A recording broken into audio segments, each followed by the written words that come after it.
2022년 성탄절에 주신 주님의 말씀입니다. 에베소서 5장 8절부터 10절입니다. 찾으셨으면 함께 봉독하도록 하겠습니다. 에베소서 5장 8절부터 10절입니다. 너희가 전에는 어둠이더니 이젠 주 안에서 빛이라. 빛의 자녀들처럼 행하라.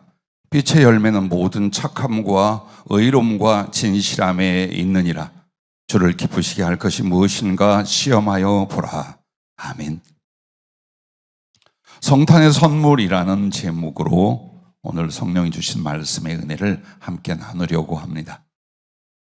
성탄절은 서로 선물을 주고받는 복된 절기입니다. 그저 가까운 지인과 사랑하는 사람들의 사이를 말하는 것이 아닙니다. 보면 성경에 동방박사들이 사람으로 아기로 오신 예수 그리스도께 찾아 경배드리러 오면서 황금과 유향과 몰약의 보배합을 선물로 드리는 모습을 보게 됩니다. 그러나 사실은 이미 그리스도께서 그들과 그리고 유대인과 세상 사람들 그리고 우리들을 위한 구원의 선물로 구유라는 보배합에 자신의 전부를 담아 주셨습니다. 황금 대신 그 나라를, 유향 대신 그 몸을, 몰약 대신 그 피를 우리에게 영원한 선물로 주신 줄로 믿습니다. 할렐루야.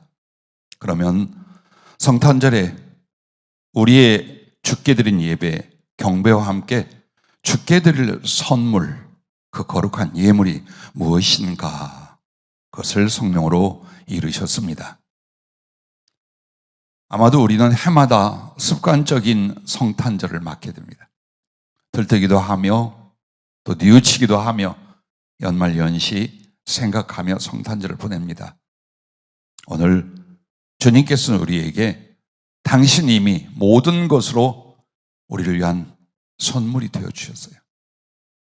그러면 그 은총과 사랑에 대해서 작은 기쁨과 사랑의 고백을 위하여 성탄절은 선물을 드리는 날이랍니다.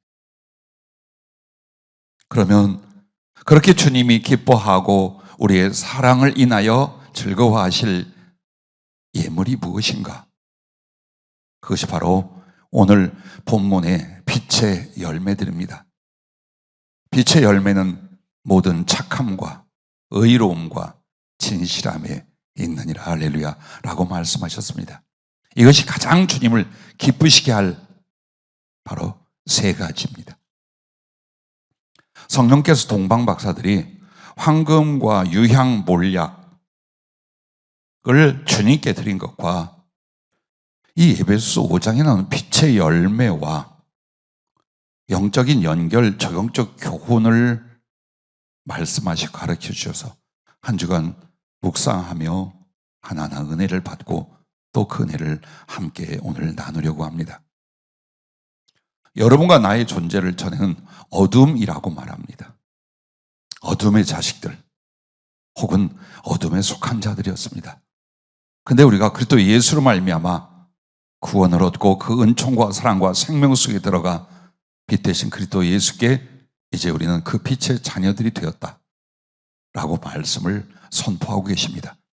그럼 먼저 빛 대신 예수 그리스도, 도대체 그리스도께서 빛이 되시다, 세상을 비친 빛이 되시다라는 말씀이 어떤 의미일까요?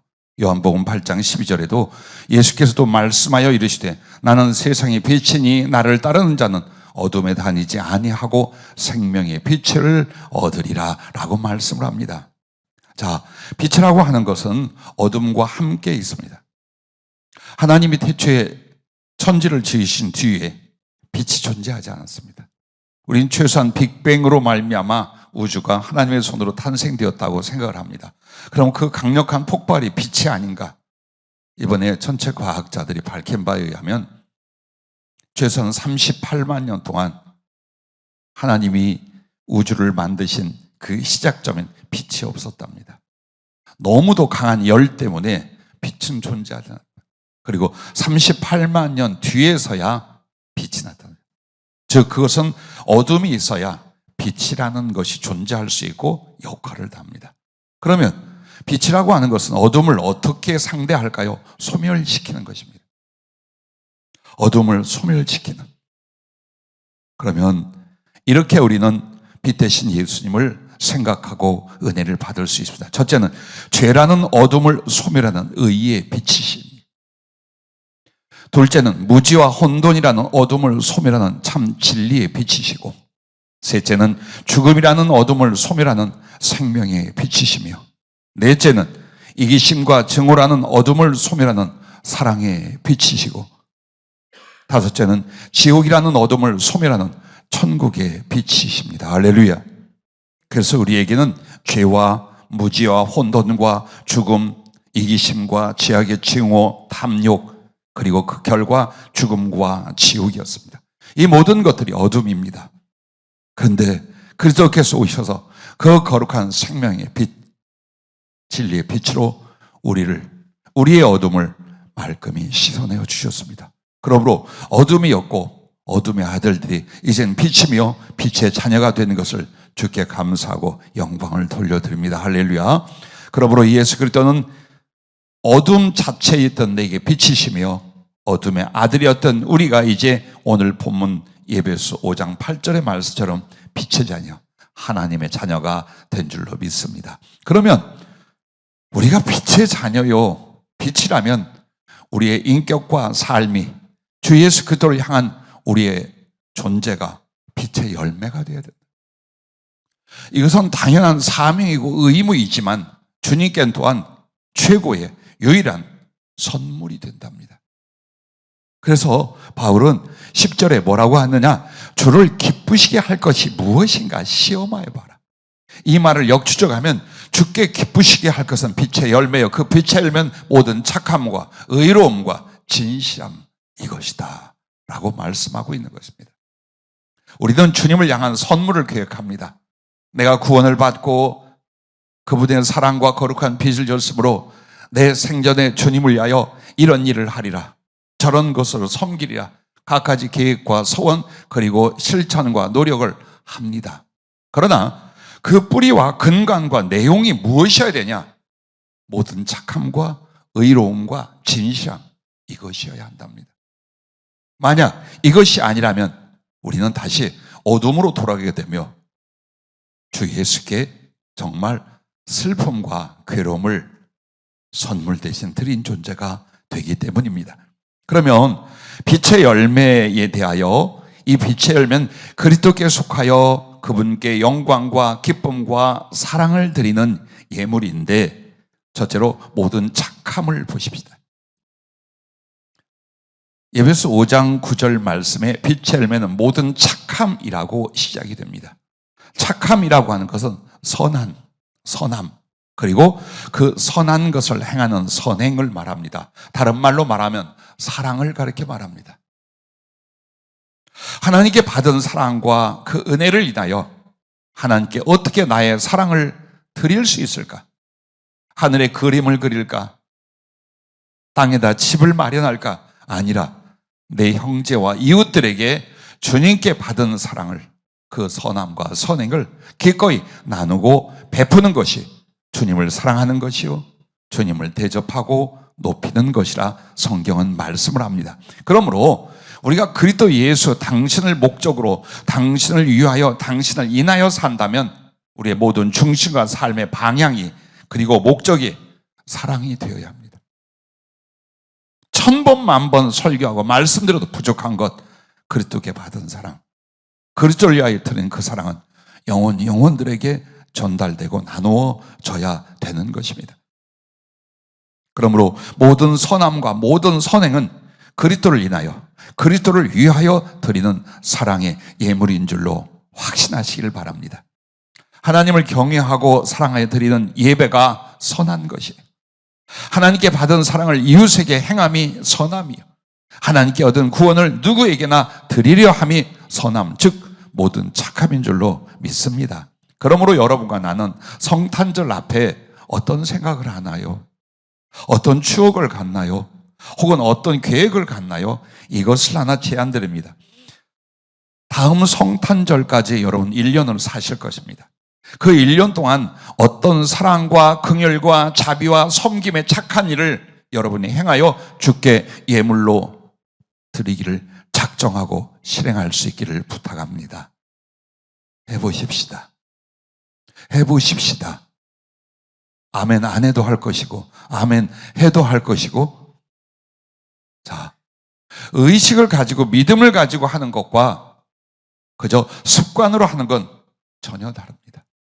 주님을 향한 믿음과 주님을 위한 의식이 없다면 그 선행도 그 사랑도 사실 내 기절과 내 만족을 위한 것이지 하나님께 대한 사랑과 영광은 아닙니다. 그러나 이렇게 우리가 성탄절에 주님께 진정 드릴 그 선물을 약간의 헌금이나 약간의 재능을 하는 그것으로 표현하는 것이 아니라 정말 주님이 기뻐하실 모든 착함, 그 선한 것들을 가슴에 품고 작정하고 계획하는 거예요. 나는 말로서 어찌할 수 있을까? 나의 품성을 어찌할 수 있을까? 혹은 내가 가까이에 있는 혹은 찾아갈 사람들에게 나는 위로를 어떻게 할 수 있으며 또한 이 생명을 얻는 복음을 어떻게 나눌 수 있으며 그 1년은 2년이 되고 7년이 되고 나의 일생이 되어 내가 주님을 향하여 어떤 사랑의 일들을 이루어 가리라. 그것을 마음속에 작정하는 거예요. 그리고 기도하며 하나하나 주님 받으시옵소서. 작지만 부끄럽지만 주님을 위한 나의 사랑의 선물입니다. 그렇게 하루하루를 준비하여 맞이하는 2023년의 성탄절은 얼마나 큰 기쁨이 있을까요? 아마도 거룩한 감독의 눈물바다가 되지 않겠습니까? 우리가 최소한 교회를 다니고 예수 믿은 지 수십 년 되는데 한 번도 메시지를 인하여 주님의 은혜를 잠깐 묵상하거나 은혜를 받은 경험은 있어도 내가 그리스도께 드리는 선물이 되게 하여 한 해를 준비하고 또 그 선물을 진심으로 주 앞에 드린 일이란 아마 없을 겁니다. 거의 없을 겁니다. 그래서 여러분과 나에게 좋아, 내가 빛의 자녀여 빛이라면 주님이 그렇게 기뻐할 그 빛의 열매, 모든 착함, 이것을 어떻게 구체적으로 누구에게 어떤 방법으로 이렇게 1년을 살자. 그렇게 하면서 여러분과 나는 내 남은 인생으로 이 사랑이라는 것, 선한 것, 이 고귀한 것들을 전하고 나누어서 어떻게 주님의 기쁨과 영광이 될까? 그것을 궁구하면서 여러분은 비전을 만드는 거예요. 나의 꿈, 나의 소망이 부자가 되고 강건하고 이것을 이루고 저것을 누리고가 아니라 목적도 내용도 그리스도의 사랑을 위하여 이 사랑을 어떻게 내 삶과 내 삶의 주변 혹은 찾아가서 그 사랑의 일들을 이루어 드릴까? 이 부분입니다. 그래서 여러분에게 삶이 지겹거나 절망되지 않는 유일한 힘이 있어요. 꿈이 있다는 겁니다. 오늘 나는 가난해요. 나이 먹고 늙어가요. 병약해요. 그리고 살아온 세월에 별 볼 일이 없어요. 앞으로도 그리 대단할 인생은 아닌 것 같아요. 그러나 이런 모든 생각들을 다 잠잠케 할 수 있는 것이 있습니다. 나는 주님을 위하여 꿈이 있어. 내 남은 시간이 얼만큼 되는지 몰라도 내가 주님을 기쁘시게 하고 당신을 사랑할 그 꿈이 있고 그 꿈이 나의 삶이며 사는 이유, 죽을 수 있는 용기야. 여러분의 그 구체적인 작정은 여러분을 얼마나 위대하고 강하고 아름답게 하는지. 그러므로 주님 안에서 더욱 구체적이고 선명한 사랑의 꿈을 가지십시오. 그리고 작은 충성을 먼저 실천해 나갈 수 있기를 바랍니다. 그리하면 성탄절마다 내 양심과 내 손으로 주님께 사랑의 예물을 드릴 뿐만 아니라 장차 배울 구주 우리의 왕께 드릴 예물을 준비하게 되는 줄로 믿습니다. 성령님의 은혜로 요셉과 솔로몬의 비교가 있습니다. 자, 요셉도 하나님의 지혜의 충만을 받아서 결국 애굽의 총리가 되며 실권자가 됩니다. 그리고 애굽 전역의 인민들을 살리고 주변의 모든 나라 사람들을 살리고 나가서 자기의 혈육들까지 다 살려 구원하게 됩니다. 땅에서 칭찬받고 존귀함을 얻고 하늘에서 영원히 기록이 된 사람입니다. 자, 솔로몬 아마도 요셉보다 훨씬 더 많은 지혜를 받은 사람입니다. 그는 지혜만이 아닙니다. 부귀와 영광까지 하나님이 그에게 전무후무할 만큼 주었습니다. 그러나 우리가 성경에서 보았듯이 그의 끝은 비참합니다. 왜 그랬을까요? 그렇게 하나님의 은혜를 얻고 사랑을 받고 지혜를 받았던 사람 중에 요셉하고 솔로몬이 있는데 더 많이 받아도 솔로몬은 왜 그렇게 비참하게 끝날까요? 이것입니다. 사랑과 이기심이었습니다. 하나님께 받은 사랑과 지혜를 가지고 그 사랑을 하나님을 생각하여 사람들에게 나눌 수 있는지, 내 자신을 위하여 그 지혜를 쓰며 내 자신을 위하여 물질을 쓰며 내 자신을 만족하게 하는 모든 걸 사용했어요. 그렇게 무너져간 것입니다. 우리에게 구원이 무엇이며 하나님의 생명이 무엇이겠습니까? 하나님의 생명은 사랑을 통해 우리에게 왔습니다. 그리고 그 생명의 활동은 역시 우리가 주님의 이름으로 성령을 의지하여 사랑하고 그 사랑을 나누는 일들입니다. 부디 여러분, 사는 것이 퍽퍽하고 많이 힘들 수 있습니다. 그러나 명심하십시오. 가장 아름다운 것, 그리고 하나님의 생명과 구원으로 연결되는 것, 예수 그리스도를 가장 기쁘시게 하는 것은 내 형제와 이웃들에게, 혹은 외롭고 가난하고 약한 자들에게 찾아가 그리스도의 선한 것을, 그리스도의 사랑과 그리스도의 생명의 복음을 나누는 일입니다. 준비되고 예비하여 드리지는 바로 그런 선물이 될 수 있기를 바랍니다. 자, 동방 박사들이 주님께 황금, 유향, 몰약을, 대부분 우리는 황금은 믿음이고 유향은 소망이고 몰약은 사랑이고 이런 영적 비유를 아마도 어려서부터 들어왔을 거예요. 예, 황금이 믿음이라는 말 일리 있어요. 그러나 오늘 이 빛의 열매에 있어서 황금은 사랑에 대한 표현으로 말씀해 주셨어요. 자, 주님께 드린 그 황금으로 말미암아 주님이 헤롯 왕의 그 살해 위협을 피하여 아기 주님과 요셉과 마리아가 피난을 갑니다. 애굽을 거쳐 수년을 해외를 돌아서 오는데 그 생활을 뭘로 했겠어요? 그 금을 가지고 했어요. 즉 드려진 그 황금은 주님과 그 가족들에게 무엇이 되었어요? 긍휼과 자비를 위한 선물이 되었어요. 또한 착하고 충성된 종들에게 달란트를 줍니다. 금입니다. 그러면 그것이 우리에게 있어 그 금은 무엇을 말할까요? 하나님이 주신 거룩한 사랑을 실천할 수 있는 기회와 능력들입니다. 결국 금은 영광이라 믿음이라 말하기도 하지만 우리가 그것을 어떻게 쓰느냐, 그것은 바로 사랑을 위하여 쓸 그 비유와 영적인 교훈을 가지고 있습니다. 그래서 여러분이 또 이 금에 대한 것이 어디에 나오냐면요, 베드로전서 5장 2절부터 4절 말씀에 나와요. 근데 그 대상이 누구냐면 영혼들을 구원하고 그들을 사랑으로 양육하고 돌보일 수 있는 목자들, 주의 종들에 대해서 말합니다. 정말 그들이 마음을 다하고 진실을 다하여 영혼들을 구원하며 그들을 돌보고 섬기는 이 사랑의 일들을 하고 났을 때에 목자장 되신 예수께 영광의 면류관을 받으리라, 그렇게 말합니다. 그런데 영광의 면류관이 계시록 4장에서 어떻게 나타납니까? 주님 보좌를 둘러 앉은 24장로들이 흰옷을 입고 금관을 받았더라. 그리고 주님을 향한 하늘의 모든 찬양과 예배가 시작이 될 때 그들은 그들에게 준 영광의 그 면류관을 벗어서 주님 보좌 앞에 드립니다. 영광은 주님이 받으시옵소서. 종들은 마땅히 할 일을 했을 뿐이옵니다 하고 드립니다. 그런데 그 영광의 면류관을 어떻게 받느냐? 영광의 보좌 앞에 앉는 그들, 그리고 영광의 그 면류관을 받는 그들은 오직 주님 때문에 사랑을 위하여 자기의 삶을 희생했던 하나님의 사람들입니다. 어떤 다른 위대한 일들이 아닙니다. 마음을 다하고 힘을 다하고 목숨을 다하여 주님의 사랑을 영혼들에게 실천하고 그 사랑의 실천을 위하여, 친구를 위하여 목숨을 내어준 바로 그 사람들입니다. 오늘 자, 내가 주님 앞에 황금을 드리겠다. 예, 주님 필요 없어요.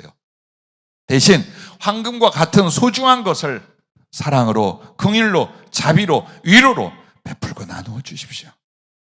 주님이 받으실 황금이요, 주님이 받으실 기뻐하실 선물이 되는 줄로 믿으시기를 바랍니다. 할렐루야. 자, 두 번째는 빛의 열매가 의로움이라고 말씀을 합니다. 자, 의로움에 대해서 에베소 5장 11절부터 14절에 이렇게 말합니다. 너희는 열매 없는 어둠의 일에 참여하지 말고 도리어 책망하라. 그들이 은밀히 행하는 것들은 말하기도 부끄러운 것들이라. 그러나 책망을 받는 모든 것은 빛으로 말미암아 드러나나니 드러나는 것마다 빛이니라. 그러므로 이르기를 잠자는 자여 깨어서 죽은 자들 가운데서 일어나라. 그리스도께서 너에게 비추이시리라 하였느니라 라고 말씀을 합니다. 자, 여러분, 의로움이라는 건 뭘까요? 믿음으로 구원의 의의를 말할까요? 다른 사람들보다 착하고 거룩하게 산 것을 말할까요? 죄를 짓지 않는 것들을 말할까요? 이게 다 포함이 되는 것입니다. 그래서 우리가 신앙으로 살며 하나님을 향하여 예물로 드릴 그 의로움이라는 것은 이런 것입니다. 나의 옛 죄와 세상의 불의함에서 씻어주시고 구원하시기 위하여 주님의 피로 나를 사해 주셨어요. 그것을 영원히 기억하는 것입니다. 내 믿음 생활이 뭐냐? 죄에서 나를 건졌어요. 그 죄의 비참함과 그리고 극악한 지옥의 형벌, 거기서 나를 건지기 위해서 그리스도가 희생하시고 고난과 저주를 당하셨어요. 내 영혼에는, 내 삶과 존재는 그 피로 날마다 씻기고 있어요. 그런데 어쩌면 내가 다시 옛 죄로 돌아갈 것이냐, 죄악된 삶을 즐거울 것이냐. 그 마음속에 그리스도의 피가 나를 씻고 죄를 사해 주신 이 은총을 영원히 기억하는 것이 의의 첫 번째 시작이라 우리가 그렇게 믿습니다. 두 번째는, 그래서 불의와 죄악은 하나님과 원수가 되는 것으로 깨닫고 싸워 이기는 것입니다. 우리는 삶을 살아보려고 무지무지 애를 씁니다. 정말 뼈가 부서지도록, 어느 세월에 정말 노쇠하고 약해지도록 삶을 위하여 미친 듯이 살아갑니다. 하루도 쉴 수 없는. 그런데 그게 잘못되는 것이 아닙니다. 주님에 대한 믿음의 의를 위하여, 혹은 사랑을 위하여 우리가 정말 그렇게 싸우고 노력할 수 있다면 얼마나 우리는 그리스도 예수를 닮은 당신과 깊은 영성과 거룩함에 올라가 있을까요? 그렇습니다. 의는 의 자체가 아닙니다. 의를 위하여 싸울 수 있고, 의를 위하여 회개할 수 있고, 의를 위하여 자기를 던질 수 있는 것입니다. 그러므로 불의와 죄악은 내 주 예수 그리스도와 내 하나님과 원수가 되는 것이다. 바탕에 싸우고 또 싸워야 할 것이다. 그래서 이겨가는 것입니다. 또한 그 사람, 그 영이 의를 기뻐하고 의에 줄이고 목마른 심령이 되는 것, 그 상태가 되는 것, 그게 의입니다. 항상 이 마음속에서 어느 부유보다도, 어느 자랑보다도, 어느 인간의 애정보다도 내 마음속에 갈망이라는 것, 어떻게 하나님의 의로움처럼 나도 당신을 닮을까? 당신 앞에 그리 살까? 생각하나, 기억하나, 성품 하나, 삶의 흔적 하나, 어떻게 주님의 거룩함과 성결함과 의를 위하여 거기에 목이 마르고 줄여 있는 상태, 그게 바로 의로움이라고 하셨습니다. 세상 유혹과 불의와 죄의 포위 공격 앞에서 하나님을 경외하고 사랑하여 하나님의 그 말씀께 순종하고 선택하고 행하여 내 죄 대신 죽으시는 그리스도를 위한 나는 유향과 향유, 향품이 되어 드리리라. 자, 이 말이 무엇입니까? 주님께서 나의 죄악을 짊어지시고 십자가에서 죽으셨어요. 그리고 그분의 시선을 내려서 장례를 치를 때에 돌아가시기 전에 장례를 예비한 것은 유향을 부어드렸습니다. 돌아가신 뒤에 그 시신에는 몰약과 침향 섞은 향품들을 사용했습니다. 사실 성경에 나오는 유향, 향유, 몰약, 침향 등등은 전부 다 비슷합니다. 즉 한마디로 향수의 재료가 되고 아름다운 향을 가져올 뿐만 아니라 변질되고 썩는 것을 막아요.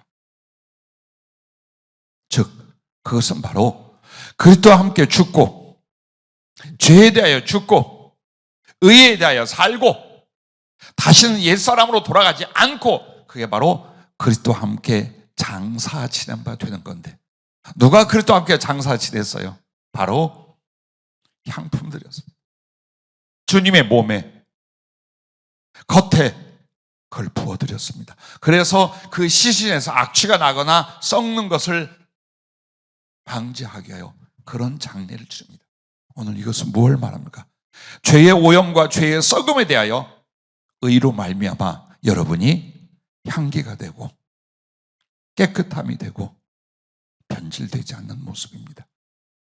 그러므로 이 향을 주님 앞에 선물로 드렸는데 우리는 그것을 바로 주님과 함께 죽고 주님과 함께 사는 바로 그 의를 실행하고 그 의를 사랑하고 그 의를 이루게 하여 손해보고 그리스도를 경외하게 한 선택을 하는 것, 바로 이것이라고 일러주시고 말씀해 주셨습니다. 여러분과 나는 레위기 24장에 나오는 성막 안에 있는 진설병을 기억하실 것입니다. 들어가면 입구 우측에 떡 6덩이, 6덩이, 12덩이를 놓고 이게 하나 있어요. 순전한, 순결한 유향을 그 위에 두게 되어 있습니다. 향유하고 달라요. 이름이 비슷해도 향유는 기름이고 유향은 이렇게 덩어리들입니다. 근데 그걸 놓게 됐어요. 이게 무슨 뜻일까요? 분명히 그 떡은 우리를 위하여 생명을 위하여 내어주신 그리스도의 몸이에요. 그리스도의 살이 맞아요. 근데 거기에 유향을 올려놓는 게 뭘까요? 그것은 바로 그리스도께서 우리를 위하여 자기의 몸을 생명의 양식으로 주시되 어떻게 해요?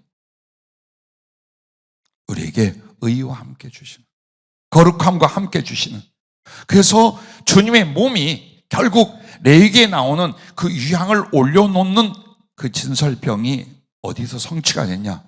그리스도의 몸에 그 향품들을 넣어서 장례를 치릅니다. 이것이 레위기에 있는 떡 위에 유향을 올려놓는 것이 우리를 위하여 자기의 생명을 바치시고 찢기신 그리고 죽음을 택하신 그리스도께 향품을 바르고 넣어드려 장례를 치는 걸로 말씀의 성취가 돼요. 그럼 이것은 오늘 우리가 드리는 주님의 선물에 대해서 뭘 말합니까?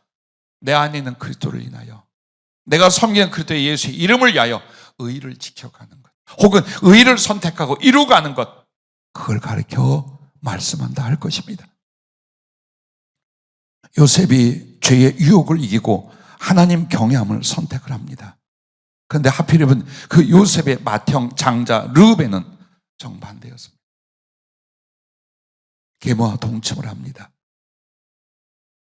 보십시오. 르우벤은 모든 걸 잃어버립니다. 요셉은 잃어버린 것 같고 버려진 것 같지만 하나님은 그와 함께 하시고 그에게 형통을 주십니다. 무엇 때문입니까? 의를 사랑하는, 그 의를 사랑하여 하나님을 선택하는 그 모습에 하나님은 너무나 기쁘셨던 거예요.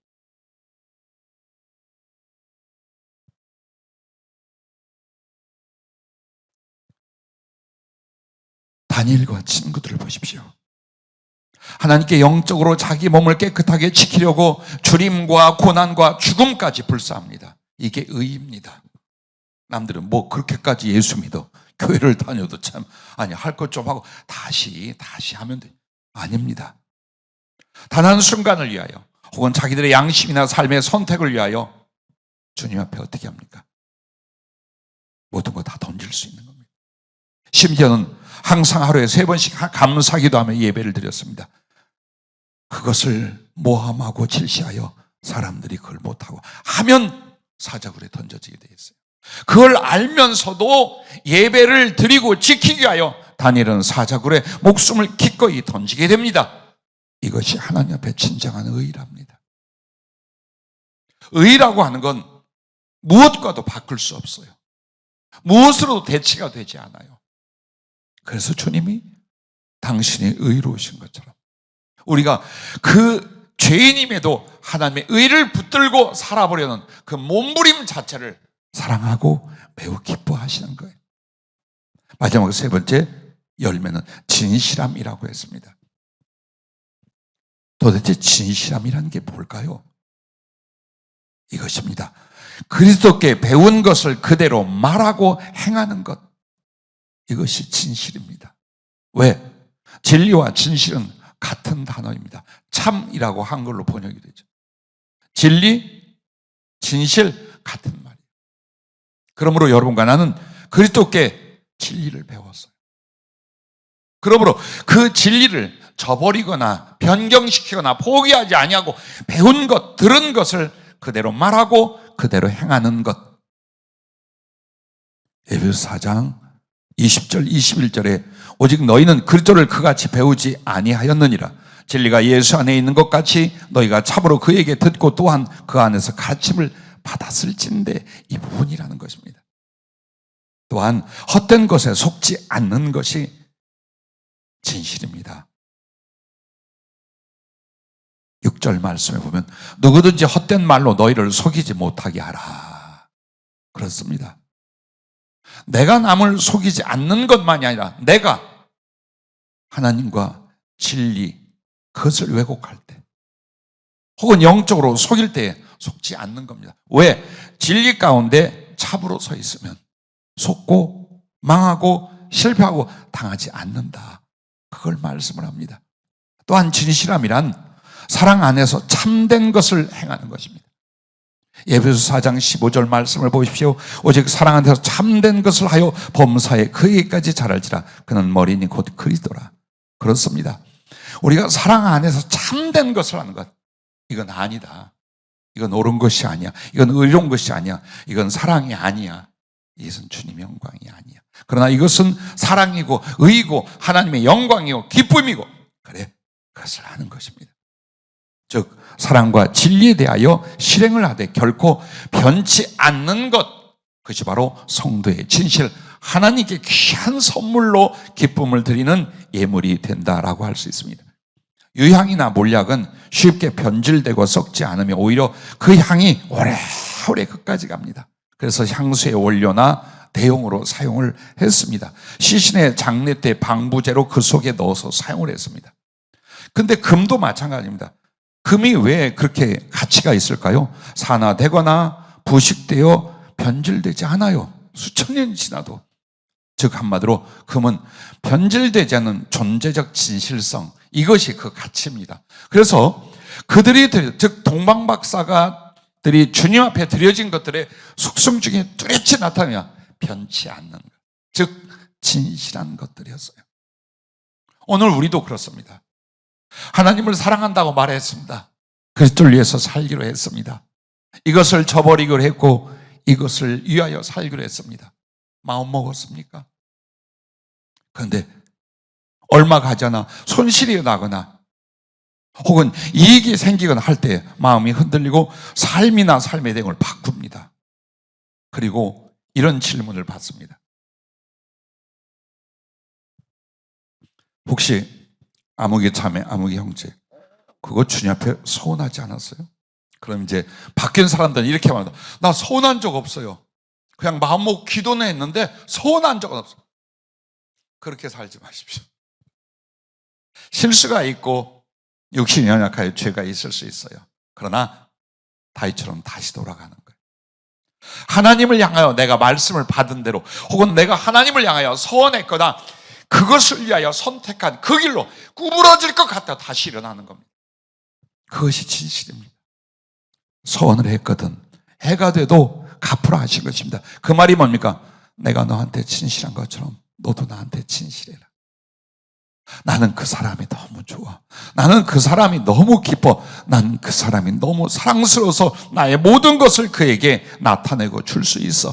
이것이 주님의 가슴이라 그 말입니다. 우리는 건강해야 되고 젊어야 되고 지혜가 있고 지식이 있어야 되고 물질이 있어야 하나님의 일을 하고 주를 사랑할 수 있다는 생각을 은연중에 합니다.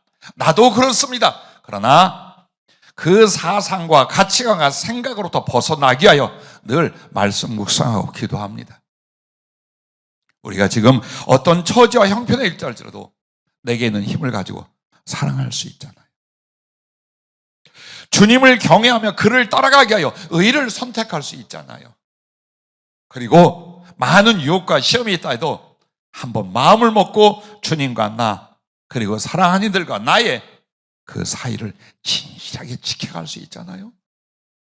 그것만으로도 무엇보다도 주님을 기쁘시게 하는 바로 거룩한 성탄의 선물, 주님께 영광의 예물이 된다는 거, 감사한 말이에요. 참으로 감사한 말씀이에요. 그래서 유향과 몰약이 나오죠. 유향과 몰약의 그 변치 않는 진실성이 바로 그리스도의 언약과 피를 상징을 합니다. 즉 진리의 진실함을 나타내는 것입니다. 그러므로 여러분과 내가 바로 동방박사가 주님께 드린 예물들이 어쩌다가 황금, 유향, 몰약이 아니었다는 거예요. 소중한 빛의 세 가지 열매를 마음을 다하고 힘을 다하고 삶을 다하여 지켜나가고 이뤄감으로써 주님께 큰 기쁨의 선물이 될 수 있기를 바랍니다. 끝으로 여러분의 몇 가지 예를 들어 드릴게요. 빛의 열매로 사는 것의 예. 그 첫째, 한마디로 여러분과 내가 어떻게 하나님을 기쁘시게 할까? 어떻게 하나님을 사랑할까? 그리고 의와 착함과 이 진실함을 어떻게 나의 삶에 적용해 나갈까? 이 첫째, 경제 생활에서도 있어요. 돈을 벌고 돈을 쓰는 일 말이에요. 경제 생활에서 의는 돈을 버는 원칙이에요. 거짓과 불의의 방법으로 돈을 버는 것이 아니라 의를 지켜 의로운 방법으로 돈을 버는 것이 원칙이에요. 그 다음에 착함, 즉 착함, 사랑은 돈을 쓰는 방법이에요. 벌기도 했어요. 그러나 이것을 어떻게 쓸까요? 내 배와 내 만족과 혹은 내가 사랑하는 몇몇의 가족에 있는 사람만을 위해서. 이건 아무것도 아니에요. 주님 앞에 나는 애를 쓰고 고생하고 희생하여 물질을 벌었어요. 근데 이걸 왜 벌었느냐? 나를 위해 쓰거나 벌벌 떨면서 모으려는 게 아니에요. 그때 사랑을 이루고 나누게. 그러므로 돈을 쓰는 방법은 착함, 사랑이고 진실은 하나님의 사랑과 영광을 위해 물질에 사심이 없는 것이랍니다. 마음이 흔들지 않고 탐심이나 나쁜 마음 갖지 않고 물질은 그저 하나님 앞에 성실히 벌어서 아름다운 사랑과 멋진 일들을 위하여 선하게 쓰면 되고 그 외에는 내게 다른 욕심이 없습니다. 이것이 진실입니다. 자, 인간관계에 있어서 성령은 이렇게 말씀해 주셨어요. 의는 인간관계 교제의 원칙이고 사람과 사람이 서로 관계를 맺습니다. 사랑이든지 결혼이든지 친구이든지 동업이든지 이때에 그 관계 교제의 원칙이 뭐냐? 의를 지키는, 아니면 아무것도 아니에요. 원수가 될 수도 있고 무서운 일이 벌어질 수 있고 허위가 돼버리죠. 그 다음에 착함, 사랑은 인간관계 교제의 목적이며입니다. 내가 왜 이 사람하고 관계를 맺느냐? 왜 부부가 되며, 왜 부모와 자식이 되며, 왜 친구가 되며, 왜 같은 교인이 되었는가에 대하여 그 관계의 목적은 바로 사랑을 위하여, 선한 나누기 위하여. 진실은 인간관계 교제 방법이어야 한다. 즉 교제하고 관계를 맺는데 거기에 위선이 있고 거짓이 있어요. 이건 바로 하나님 앞에 이미 범죄요, 혹은 그 관계를 위험하게 만들거나 부서뜨리거나 사단적 개입을 가져. 그러므로 이 사람이 나이가 어리든 나이가 많든 어떤 존재로 만나든 우리는 그 인간관계와 교제가 의가 원칙이 되고 사랑이 목적이 되고 인간관계가 진실이 방법이 되게 하는 것, 이것이랍니다. 또한 세 번째는 우리의 비전, 즉 소원과 꿈에 있어서 어떻게 의와 착함과 진실을 적용하냐. 의는 비전의 범위, 즉 한마디로 의를 벗어나면 꿈이 아니에요. 하나님 앞에 그 일을 하고 무언가를 이루겠다는 비전이 안 된다는 거예요. 의 안에 있어야 된다는 거예요. 그리고 착함과 사랑은 비전의 내용이어야 한다. 하나님 앞에 꿈이 있습니다. 난 이렇게 살고 주님을 이렇게 하겠습니다. 근데 그게 사랑이 아니야. 사랑을 베풀고 나눈 일이 아니야. 아무것도 아니라 이 말이에요. 그러므로 삶을, 직장을, 사업을, 그리고 어떤 직분을 다 다르게 가질 수 있어요. 그러나 그렇게 갖고 그렇게 사는 그 이유가 무엇입니까? 그리고 그 꿈을 이뤄가는 게 무엇입니까? 사랑을 위하여, 선한 일을 위하여, 이 말입니다. 진실은 비전 성취의 방법이라고 하셨습니다. 하나님 앞에 언약을 받고 예언을 받고 또 내 마음속에 소원과 꿈을 가졌어요. 근데 그걸 이루기 위하여 수단 방법? 아니요. 진실이어야 된다. 사람에게도 주님에게도 내 자식에게도 진실, 그것이 꿈을 이뤄가는 비전 성취의 방법이어야 된다라고 했습니다. 자, 마지막 네 번째는 이 예를 들어드릴게요. 신앙과 경건에 있어서 야고보서 1장 27절 말씀에 보면 하나님 아버지 앞에서 정결하고 더러움이 없는 경건은 곧 고아와 과부를 그 환난 중에 돌보고 또 자기를 지켜 세속에 물들지 아니하는 그것이냐라고 말해요. 근데 이 경건에 대하여 사도행전 10장 2절 고넬료를 향해서는 한 가지 더 추가되는 게 이렇게 말합니다. 그가 경건하여 온 집안과 더불어 하나님을 경외하며 백성을 많이 구제하고 하나님께 항상 기도하더니 라고 말합니다. 그럼 이걸 통해서 보십시다. 내 신앙과 하나님을 향한 경건에 있어서 의인은 자기를 지켜 세속에 물들지 않게 하는 거죠. 즉 삶이나 방향이나 가치관이 이미 세상적이야, 육신적이야. 이건 이제 아무것도 아니야. 무엇이 돼도 아무것도 아니라는 거예요. 무엇을 해도 아무것도 아니라는 거예요. 내 신앙과 경건은 자꾸 세속에 물들지 않도록, 그럼 그거 뭡니까? 하나님 편에, 진리 안에, 그리스도 안에 있으려는 걸 가르쳐 말합니다. 고넬료는 어떻습니까? 온 집안과 더불어 하나님을 경외하고, 경외하다는 건 두려워하다는 거예요. 즉 하나님을 받들어 섬겨 두려워함으로 세상이나 육신이나 죄에 대하여 경계를 그을 수 있는 그 모습을 가르쳐 말합니다. 그러면 착함, 모든 착함, 사랑은요, 고아와 과부를 그 환난 중에 돌보는 것이며, 고넬료의 집은 백성들을 많이 구제하고. 보세요, 이것 외에는 하나님의 소원과 뜻이 없어요.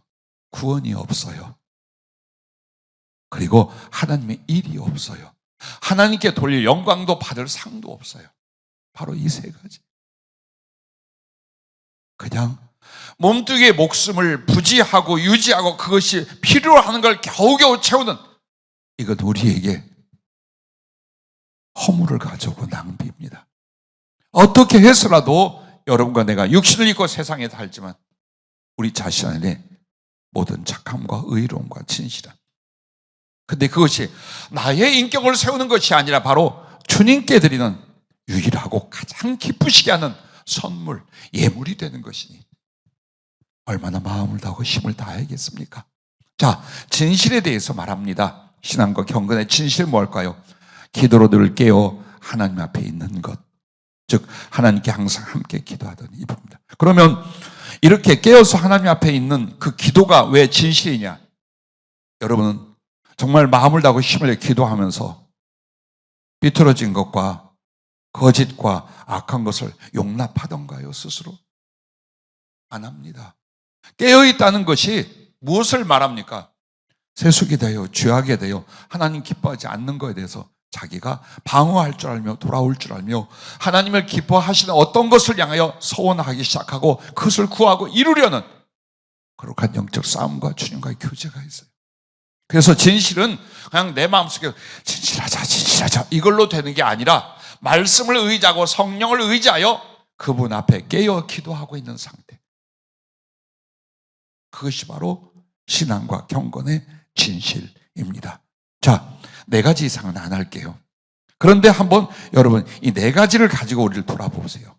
아, 이렇게 하는 거로구나. 아, 꼭 이렇게 해야 되는구나. 그리고 이것은 우리의 경건 자체가 아니라 주님을 사랑하는 방법이요, 그에게 나의 모든 걸 드리는 사랑의 예물이 되는 줄로 믿습니다. 자, 여러분과 나에게 시간이 정말 많이 갔습니다. 시간이 가는 만큼 시간은 없어졌습니다. 그러나 후회하고 아파하지 않는 건 주께로 한 걸음 더 가까이 가고 있다는 것이요. 후회가 되고 아파하는 건 주께로 한 걸음 더 가까이 가는데 바로 무엇을 가지고 가는가?